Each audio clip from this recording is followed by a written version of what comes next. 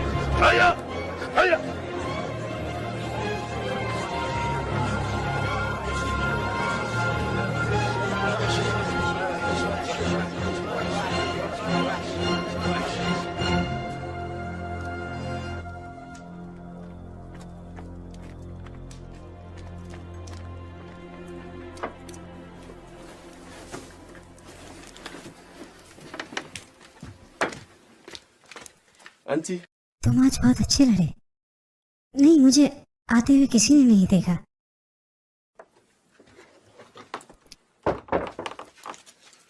मैंने तुमसे मना किया था ना यहाँ मत आना। तुम्हें किसका डर है, अपने मालिक का या लोगों का? मुझे अपने लिए डर नहीं लगता, बल्कि तुम्हारे लिए लगता है। आज तुम्हारे मालिक तुमसे बहुत खुश होंगे क्योंकि तुमने सभी लोगों को हरा दिया। किसी को कोई फर्क नहीं पड़ता कि अगर एक गुलाम औरत एक गुलाम मर्द से मिले तो। हाँ, बिल्कुल वैसे ही जैसे एक जानवर दूसरे जानवर से मिलता है। आज तुम अपने मालिक के पास जाओ और उनसे हमारे लिए बात करो। अरबी लोग तो हमेशा से ही आपस में गुलाम मर्द और औरतों की अभी सही वक्त नहीं आया है। तो कब सही वक्त आएगा? मुझे नहीं पता, मुझे बिल्कुल नहीं पता, और तुम मुझसे बहस भी मत करो। मुझे लगा कम से कम आज तो तुम मेरे से खुश होकर बात कर लोगे। रैहाना, तुम तो मेरे जज्बातों को समझती हो। अल्लाह की कसम, मैं कल की जगह आज तुम्हें अपनी बीवी बनाना पसंद करूंगा। वो इसलिए कि मैं नहीं चाहता कि मेरा बच्चा किसी और की गुलामी करे। मैं पहले अपनी आजादी चाहता हूं। क्या एक जानवर किसी के प्यार में पड़ के बच्चे पैदा कर सकता है? नहीं ना, बल्कि उसे तो और जानवरों के पास लाया जाता है ताकि ज्यादा से ज्यादा जानवर पैदा हो सके। तो मैं गुलामों की संख्या बढ़ा दूं? क्या तुम्हें आज भी लगता है कि जुबैर इब्न मुतैम तुम्हें आजाद कर देगा? शायद। तुम कौन सी दुनिया में जी रहे हो वाशी, मुझे पता नहीं। तुम ऐसी चीज की उम्मीद कर रहे हो जो शायद कभी नहीं होने वाली। जैसा अरब कहते हैं, इंसान मायूस होकर भी जी लेता है। मेरे लिए एक और रास्ता बचा है, और वो है मौत का रास्ता।